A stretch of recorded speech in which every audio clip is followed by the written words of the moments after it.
আপনারা দেখছেন আপনাদের এই প্রিয় চ্যানেল রোজ বাংলা। আজকের বাছাই করা এক্সক্লুসিভ খবরগুলো আপনাদের কাছে সরাসরি পৌঁছে দিচ্ছি। শুরুতেই এক নজরে আজকের বিশেষ বিশেষ এক্সক্লুসিভ সংবাদের শিরোনামগুলি। 6টি জেলায় ভোটের হার প্রায় শূন্য। অপরদিকে ভোট না দিলেই বাতিল হবে আধার কার্ড, নাম উঠে যাবে এনআরসি সিএএতে। নাগরিকত্ব নিয়ে পড়বেন চরম সমস্যায়, জানিয়ে দিলেন ভরা সভা থেকে বাংলার মুখ্যমন্ত্রী মমতা ব্যানার্জি। অপরদিকে দিল্লির তিহাড় জেলের ভেতরেই দিল্লির মুখ্যমন্ত্রী অরবিন্দ কেজরিওয়ালকে খুনের চেষ্টা, মেরে ফেলবার চেষ্টা, ভয়ঙ্কর অভিযোগ আম আদমি পার্টির। অপরদিকে দেশের নতুন নৌসেনা প্রধান হতে চলেছেন দীনেশ ত্রিপাঠী। দক্ষিণবঙ্গ থেকে শুরু করে কলকাতা জেলায় জেলায় প্রবল তাপপ্রবাহের সতর্কবার্তা, আরও বাড়বে তাপমাত্রা। অপরদিকে উত্তরবঙ্গের জেলাগুলিতে কালবৈশাখীর সম্ভাবনা। বিস্তারিত জানাবো ওয়েদার রিপোর্টটি। অপরদিকে ভোটে অশান্ত মণিপুর, ভোটারদের হুমকি, ইভিএম ধ্বংস, চলল গুলি। এছাড়াও রাতারাতি গেরুয়া হয়ে যাচ্ছে জাতীয় নিউজ চ্যানেল ডিডি নিউজ বা দূরদর্শনের লোগো হয়ে যাচ্ছে এবার একেবারে গেরুয়া। গৈরিকীকরণের অভিযোগ বিরোধীদের। অপরদিকে লাগাতার ধর্ষণ, ক্ষতস্থানে লঙ্কার গুঁড়ো ঢেলে দিয়ে পাশবিক অত্যাচার, মুখে ঢেলে দেওয়া হলো আঠা। অবশেষে গ্রেপ্তার হলেন এক যুবক। এছাড়াও মুখ্যমন্ত্রী মমতা ব্যানার্জিকে দেখেই চোর চোর স্লোগান। রেগে গিয়ে মুখ্যমন্ত্রী জানালেন, টেনে জিপ ছিঁড়ে নিতাম। অপরদিকে বিজেপি নেতা দিলীপ ঘোষ জানাচ্ছেন, জেলটাই শেষ পর্যন্ত মমতা বন্দ্যোপাধ্যায়ের বৃদ্ধাশ্রম হবে। দিলীপের মন্তব্যে বিতর্ক ফের রাজ্য জুড়ে থাকুন শেষ পর্যন্ত। যারা নতুন এসেছেন আমাদের চ্যানেলে প্রথমবারের জন্য খবর দেখছেন, চ্যানেলটিকে সাবস্ক্রাইব করবেন খবরগুলো নিয়মিত দেখবার জন্য। একটা লাইক করে দেবেন ভিডিওটিকে। আপনি কোথা থেকে ভিডিও দেখছেন, আপনার অন্য কোনো গুরুত্বপূর্ণ মতামত থাকলে কমেন্ট বক্সে আমাদেরকে জানাতে ভুলবেন না। ভোট না দিলেই বাতিল করা হবে আপনার আধার কার্ড, পড়বেন আপনি নাগরিকত্ব নিয়ে চরম সমস্যায়। পরিযায়ী শ্রমিকরা ভোট না দিলেই তাদের আধার কার্ড বাতিল করে দিতে পারে কেন্দ্রীয় সরকার, এমনটাই জানাচ্ছেন বাংলার মুখ্যমন্ত্রী মমতা ব্যানার্জি। আসন্ন লোকসভা নির্বাচনে পরিযায়ী শ্রমিকরা যদি নিজেদের ভোটাধিকার প্রয়োগ না করেন, তাহলে কেন্দ্রের বিজেপি সরকার তাদের আধার কার্ড বাতিল করে এনআরসি এবং সিএএতে নাম ঢুকিয়ে দেবে। শুক্রবার মুর্শিদাবাদ লোকসভা কেন্দ্রের অন্তর্গত হরিহরপাড়া বিধানসভা কেন্দ্রের কিষাণ মান্ডির মাঠে তৃণমূল প্রার্থী আবু তাহের খানের সমর্থনে একটি জনসভাতে বক্তব্য রাখতে গিয়ে এমনটাই বললেন তৃণমূল সুপ্রিমো মমতা ব্যানার্জি। এদিনের নির্বাচনী জনসভাতে বক্তব্য রাখতে গিয়ে কেন্দ্রের বিজেপি সরকারকে তীব্র আক্রমণ করে মুখ্যমন্ত্রী বলেন, রমজান মাসের জন্য মুর্শিদাবাদে যে সমস্ত পরিযায়ী শ্রমিকরা বাড়ি ফিরেছেন তাদেরকে আমি অনুরোধ করব, তারা যেন লোকসভা নির্বাচনের জন্য ভোট না দিয়ে নিজেদের কর্মস্থলে ফিরে না যান। দরকার হলে এখনই নিজেদের কর্মস্থলে এই কথা জানিয়ে রাখার জন্যে তিনি অনুরোধ করেছেন পরিযায়ী শ্রমিকদের। তৃণমূল সুপ্রিমো মমতা ব্যানার্জি বলেন, ভোট না দিলে ওরা আধার কার্ডের তালিকা থেকে আপনার নাম বাতিল করে দেবে এবং এনআরসি সিএএতে আপনার নাম ঢুকিয়ে দেবে। প্রসঙ্গত নির্বাচন কমিশনের তথ্য অনুযায়ী মুর্শিদাবাদ জেলার প্রায় 57 লক্ষ ভোটারের মধ্যে প্রায় 4,25,000 মানুষ পরিযায়ী শ্রমিক হিসেবে তাদের নাম রাজ্যের পোর্টালে তুলেছেন। প্রশাসনের আধিকারিকদের অনুমান, মুর্শিদাবাদের 3টি লোকসভা কেন্দ্রের প্রতিটিতে কম করে 1.5 লক্ষের বেশি পরিযায়ী শ্রমিক রয়েছেন। তাই আসন্ন লোকসভা নির্বাচনে তাদের ভোট সমস্ত রাজনৈতিক দলের কাছেই অত্যন্ত মূল্যবান। রাতারাতি গেরুয়া হয়ে গেল DD1 তথা দূরদর্শন চ্যানেলের লোগো। গৈরিকীকরণের অভিযোগ বিরোধীদের। বিভিন্ন বিষয়ে কেন্দ্রের বিজেপি সরকারের বিরুদ্ধে গৈরিকীকরণের অভিযোগ উঠেছে। এবার দেশের জাতীয় টেলিভিশন দূরদর্শনের গায়েও লাগলো গেরুয়া রং। সম্প্রতি এক্স হ্যান্ডেলে একটি পোস্ট করেছে প্রসার ভারতী। সেখানে জানানো হয়েছে, নতুন অবতারে আসছে দূরদর্শন চ্যানেল, ঢেলে সাজানো হচ্ছে চ্যানেলের পরিকাঠামো। কিন্তু দেখা গেল এই পরিবর্তনের জোয়ারে বদলে গিয়েছে দূরদর্শন চ্যানেলের সেই বিখ্যাত লোগো। দূরদর্শনের লোগো এখন হয়ে গিয়েছে গেরুয়া, হারিয়ে গিয়েছে সেই নস্টালজিয়া। চ্যানেলের নতুন লোগো প্রকাশ করার সঙ্গে সঙ্গে এক্স হ্যান্ডেলে ডিডি নিউজ পেজে তারা জানিয়েছে, আমাদের মূল্যবোধ আজও অপরিবর্তিত। আমরা এসেছি নতুন অবতারে, আমরা নতুন রূপে সংবাদ পরিবেশন করব। আমরা চাই দ্রুত খবরের বদলে সঠিক খবর সকলের কাছে পৌঁছে দিতে। বাংলার মুখ্যমন্ত্রী মমতা ব্যানার্জিকে দেখবার সাথে সাথেই চোর চোর স্লোগান। রেগে গিয়ে বাংলার মুখ্যমন্ত্রী জানালেন, জিপ টেনে ছিঁড়ে নিতাম। অপরদিকে দিলীপ ঘোষ জানাচ্ছেন জেলটাই মমতা ব্যানার্জির বৃদ্ধাশ্রম হবে। দিলীপ ঘোষের মন্তব্যে ফের বিতর্ক রাজ্য জুড়ে। কমিশন যতই সতর্ক করুক, দিলীপ ঘোষ আছেন দিলীপ ঘোষেই। ফের প্রাতঃভ্রমণে বেরিয়ে মুখ্যমন্ত্রীকে কুরুচিকর ভাষায় করলেন আক্রমণ। মুখ্যমন্ত্রীর জিপ টেনে ছিঁড়ে নেবার হুমকির পাল্টা দিয়ে এদিন দিলীপ ঘোষ বলেন, সেই দিন আপনার চলে গিয়েছে, এবার মানুষ জুতো আর ঝাঁটা লাঠি দেখাচ্ছে আপনাকে। শেষ জীবনে এটাও সহ্য করতে হবে, এখানেই শেষ নয়। মুখ্যমন্ত্রীর জেল যাত্রা মন্তব্য নিয়ে খোঁচা দিয়ে দিলীপ ঘোষ বললেন, জেলটাই হচ্ছে আপনার বৃদ্ধাশ্রম, জেলটাই ওনার বৃদ্ধাশ্রম হবে। এই মন্তব্যে স্বাভাবিকভাবেই দানা বেঁধেছে বিতর্ক। প্রসঙ্গত মুখ্যমন্ত্রী মমতা ব্যানার্জি একদিন আগেই সভা থেকে বলেছিলেন তাকে উদ্দেশ্য করে চোর চোর স্লোগান তোলা হয়েছে, কিন্তু তিনি কারো পয়সায় এক কাপ চা খান না। সুযোগ থাকলে জিপ টেনে ছিঁড়ে নেবার কথাও বলেছিলেন মুখ্যমন্ত্রী। এদিন তারই পাল্টা দিয়েছেন দিলীপ ঘোষ। দিলীপ ঘোষ বললেন, কি ছিঁড়বেন আপনি? জিপ ছিঁড়বেন? সে দিন আপনার চলে গিয়েছে, এবার মানুষ সব করবে। জুতো লাঠি ঝাঁটা দেখাচ্ছে আপনাদের নেতাদের। মমতা বন্দ্যোপাধ্যায়কে শেষ জীবনে এটাও দেখতে হবে। আর 40 বছর রাজনীতি করার পর কেউ চোর বললে সেটা লজ্জার বলে জানিয়েছেন দিলীপ ঘোষ। এখানেই শেষ নয়, জেল যাত্রা প্রসঙ্গে মুখ খুলেছেন মমতা ব্যানার্জি। পাল্টা বিধি এদিন দিলীপ ঘোষ বলেন, জেলটাই ওনার বৃদ্ধাশ্রম হবে। পাপীদের নিয়ে রাজত্ব চালাচ্ছেন বলেই অপমান সহ্য করতে হচ্ছে মমতা ব্যানার্জিকে। লাগাতার ধর্ষণ, ক্ষতস্থানে লঙ্কার গুঁড়ো, পাশবিক অত্যাচার, যুবতীর উপর গ্রেপ্তার যুবক।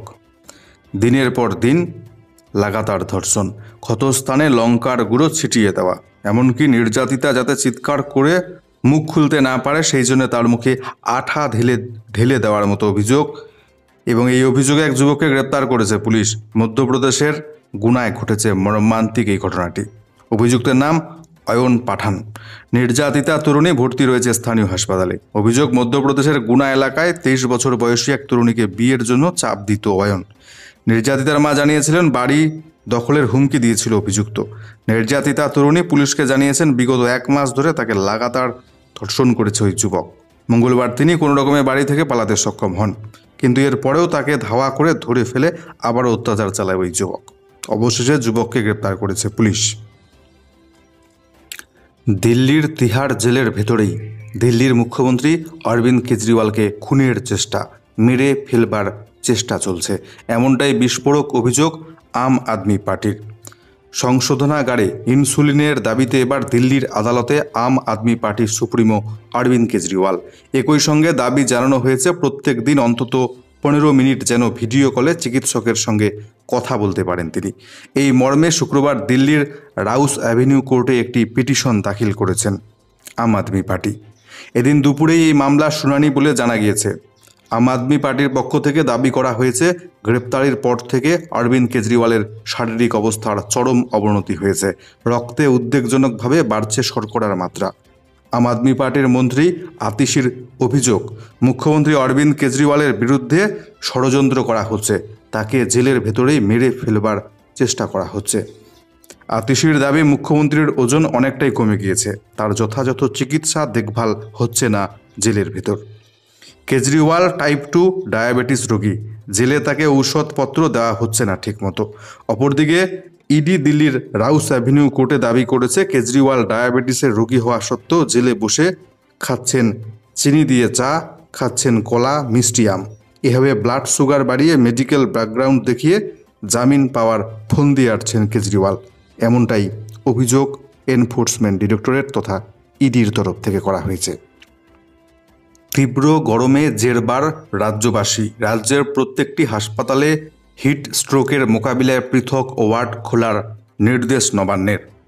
প্রখর গরমে জেরবার রাজ্যবাসী, সকাল থেকে বিকেল পর্যন্ত বাড়ির বাইরে বেরোনোই দুষ্কর। এই পরিস্থিতিতে অনেকে অসুস্থ হয়ে পড়ছেন। শুধু তাই নয়, গত কয়েকদিনে হিট স্ট্রোকে আক্রান্ত হয়ে একাধিক মৃত্যুর ঘটনা ঘটেছে রাজ্য জুড়ে। স্বাস্থ্য ভবনে এরকম একের পর এক খবর আসছে। তাই পরিস্থিতির কথা মাথায় রেখে রাজ্যের প্রত্যেকটি হাসপাতালে এবার হিট স্ট্রোকের জন্য পৃথক ওয়ার্ড খুলবার নির্দেশ দিল স্বাস্থ্য ভবন। গত কয়েকদিন ধরে বিশেষত জঙ্গলমহল এবং দক্ষিণবঙ্গের বেশ কিছু অংশে তাপমাত্রা 40 ডিগ্রির বেশি থাকছে। এই সমস্ত জায়গায় এই হিট স্ট্রোক ওয়ার্ড আগে তৈরি করবার নির্দেশ দিয়েছে স্বাস্থ্য ভবন। প্রতিদিন কোন জেলায় কতজন গরমজনিত অসুস্থতার শিকার হচ্ছেন এবং তাদের কী ধরনের চিকিৎসা দেওয়া হচ্ছে তার রিপোর্ট তৈরি করতে বলা হয়েছে। এছাড়াও বেশ কিছু অ্যাম্বুলেন্সকে হিট স্ট্রোক রোগীদের জন্য প্রস্তুত রাখবার কথা জানানো হয়েছে প্রত্যেকটি স্বাস্থ্য জেলাকে। শীততাপ নিয়ন্ত্রিত হওয়ার পাশাপাশি ন্যূনতম চিকিৎসা দেওয়ার পরিকাঠামো থাকতে হবে ওই অ্যাম্বুলেন্সগুলিতে। কলকাতা সহ দক্ষিণবঙ্গের জেলাগুলিতে তীব্র তাপপ্রবাহ, আরও বাড়বে তাপমাত্রা, কমলা সতর্কবার্তা জারি আবহাওয়া দপ্তরের। অপরদিকে আবার উত্তরবঙ্গের বেশ কয়েকটি জেলায় কালবৈশাখী ঝড় বৃষ্টির পূর্বাভাস দিয়েছে আবহাওয়া দপ্তর। শুক্রবার তাপমাত্রা অনেকটাই বাড়ল কলকাতা সহ দক্ষিণবঙ্গের বিভিন্ন জেলায়।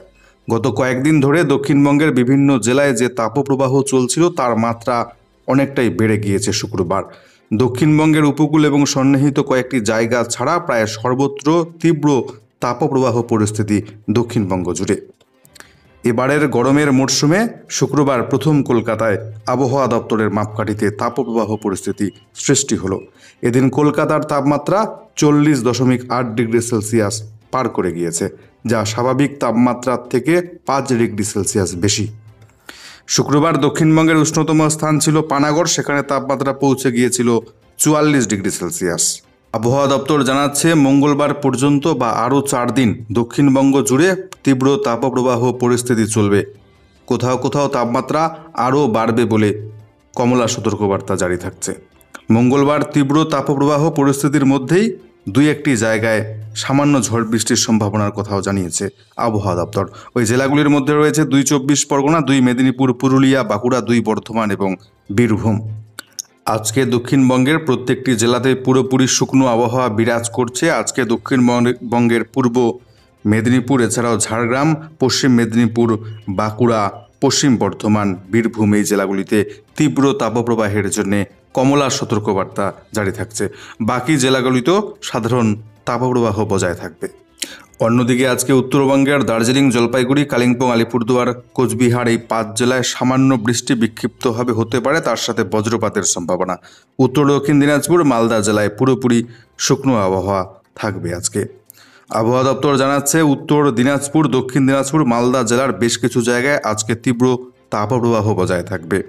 দার্জিলিং, জলপাইগুড়ি, কালিম্পং, আলিপুরদুয়ার, কোচবিহারের 2-1টি জায়গায় 30 থেকে 40 কিমি বেগে প্রবল ঝোড়ো হওয়া, তার সাথে কালবৈশাখীর সতর্কবার্তা থাকছে। ভারতীয় নৌসেনার নতুন নৌসেনা প্রধান হতে চলেছেন দীনেশ ত্রিপাঠী। দীর্ঘ 40 বছর ধরে তার অভিজ্ঞতার জন্য তাকে এই দেশের গুরুত্বপূর্ণ পদটি দিচ্ছে কেন্দ্রীয় সরকার। এমনকি করোনাকালের চ্যালেঞ্জ তিনি অত্যন্ত দক্ষতার সঙ্গে উতরে দিয়েছেন। 30 এপ্রিল তিনি নিজের দায়িত্ব বুঝে নেবেন। রেওয়ার ন্যাশনাল ডিফেন্স একাডেমি থেকে পরীক্ষায় পাশ করে তিনি 1985 সালে ভারতীয় নৌবাহিনীতে যোগদান করেন। যে কোনো ধরনের ক্ষেপণাস্ত্র হামলা রুখতে বিশেষ পারদর্শী এই দীনেশ ত্রিপাঠী। ভারতীয় সেনাবাহিনীর 3টি জাহাজের দায়িত্ব তিনি সামলেছেন। এদের মধ্যে রয়েছে বিনাশ, কিটস এবং ত্রিশূল। এবার নতুন দায়িত্ব পেয়ে যথেষ্টই খুশি দীনেশ ত্রিপাঠী। অপরদিকে ফের অশান্ত মণিপুর, ভোটারদের হুমকি, ইভিএম ধ্বংস, চলল গুলি।